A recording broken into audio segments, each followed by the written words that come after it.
It's an age-old tale told for centuries. You're the hero given the quest to defeat a great evil, to save your land, or loved ones. Many times a representation of the trials and sacrifice someone will put themselves through to achieve their goal. Many video games, movies, books, media in general have done this exact story countless times, but there is one game that did it almost poetically, while almost answering an equally timeless question many people have had about this heroic trope.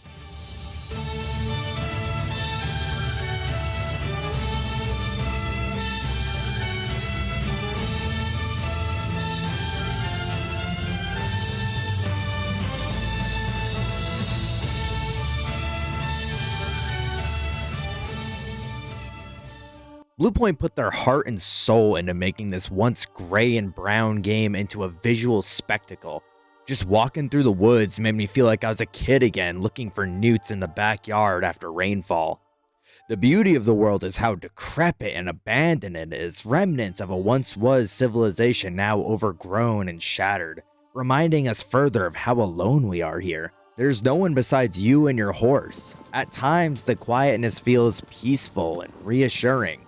Then other times it feels overbearing and oppressive. It's so interesting how stripping you from social contact can have such a profound impact on your individual experience. Now, I'm one for yapping and story narrative, but something feels so unique about having one set goal in mind and doing it with no idle conversation between. Sure, there are some scenes with Simlish and in-universe language, but they are so few and far between it. It's almost more of a reminder that there are other people in the world besides you. Even though it might feel like it, you never were truly alone. Your journey begins with learning of these ancient Colossus. You were told they lock away the power you need to revive your loved one, which then creates such an interesting dynamic of blind trust and heroic hardship.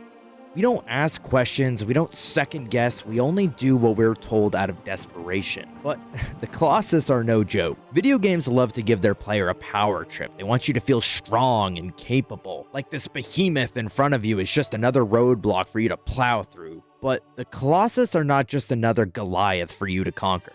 No, you have to be quick, cunning, efficient to overcome this challenge. The best way someone described the Colossus to me was walking puzzles. You can't just run at them and hack your way to victory. You must use your opportunities and wits to find openings. Every Colossus has a weak point, but to get to that weak point, you must be smarter, faster, and brave. Many times you're holding on for dear life as they thrash around and drag you along their path.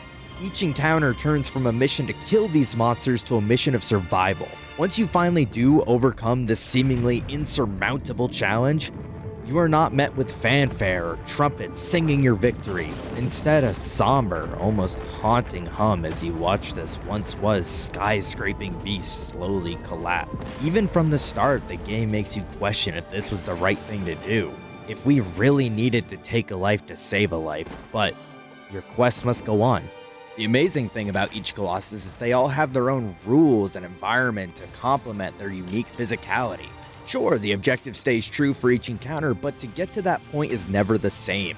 They constantly are making you think how you will scale or outsmart them this time. And I know a sore point for many that played this game was the climbing or walking on the Colossus, and personally, I thought it worked extremely well. Outside of the beautiful world to openly explore, scaling the Colossus felt so real and dangerous. Not many games have given me that stomach-dropping feeling like this game did. Everything about getting whipped around or smashed up against scales was so immersive. If you were an ant trying to hold on to strands of hair while a gargantuan beast was trying to buck you off, then you're gonna flop around like a leaf in the wind. Honestly, the hardest part for me is not spoiling this game because the ending is one of my favorites in all the games I've played.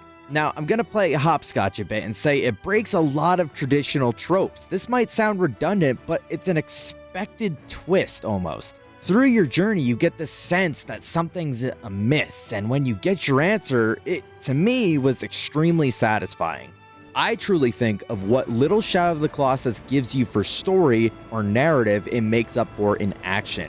It doesn't have to spend 3 chapters explaining itself, instead it just lives in the moment of what you, the player, is doing and the subsequent events that follow.